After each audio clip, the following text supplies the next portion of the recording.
Hi hello నేను మీ గుంటూరు ఖాన్. ఈరోజు మనం చికెన్ పికిల్ చూడండి. ఫ్రెష్ చికెన్ తీసుకొని ఆయిల్లో ఫ్రై చేస్తున్నాం. బాగా గోల్డెన్ కలర్ వచ్చేట్టుగా ఫ్రై చేసిన తర్వాత తీసి చిన్న బౌల్లో వేసుకుందాం. సో దాంట్లో సరిపడనంత కొద్దిగా కారం, ఇది కాశ్మీరీ కారం అండి, ఉప్పు కలిపి పక్కన పెట్టుకోవాలి. సో మిగతా ఇంగ్రీడియంట్స్ మిరియాలు, ఆవాలు, షాజీరా, మిర్చి ఇవన్నీ వేడి వేడి ఆయిల్లో, చికెన్ ఫ్రై చేసిన ఆయిల్లో వేయాలి.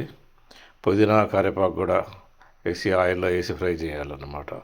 సో దీంట్లో మనం ఫ్రెష్ అల్లం చిన్నులపై మసాలా వేసి బాగా గోల్డెన్ కలర్ రావాలి. మొత్తం గోల్డ్ కలర్ లాగా వచ్చేసి మొత్తం పచ్చివాసన పోయి మొత్తం ఆయిల్లో కలిసిపోవాలి.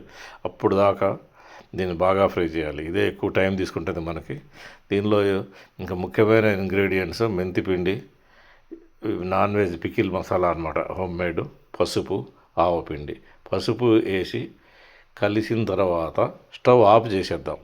మెయిన్ ఇక్కడ ఏంటంటే స్టవ్ ఆఫ్ చేసి మిగతా అవన్నీ కలిపేసేయాలి. ఇక్కడ చూపించినట్టుగా అన్నీ చికెన్ ఈ మసాలాలు అన్నీ కలిపి ఉంచి పక్కన పెట్టాలి. సో ఇక్కడ పలసగా ఉంది కదా, బైండింగ్ కోసం ఏం చేద్దాము, మనకు నిమ్మకాయ ఎంత పులుపు కావాలో 4 5, నాకు 5 కావాలి.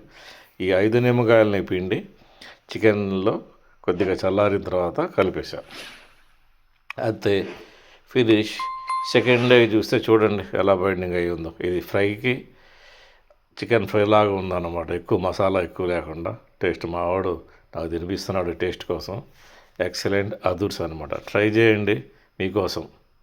Okay, thank you.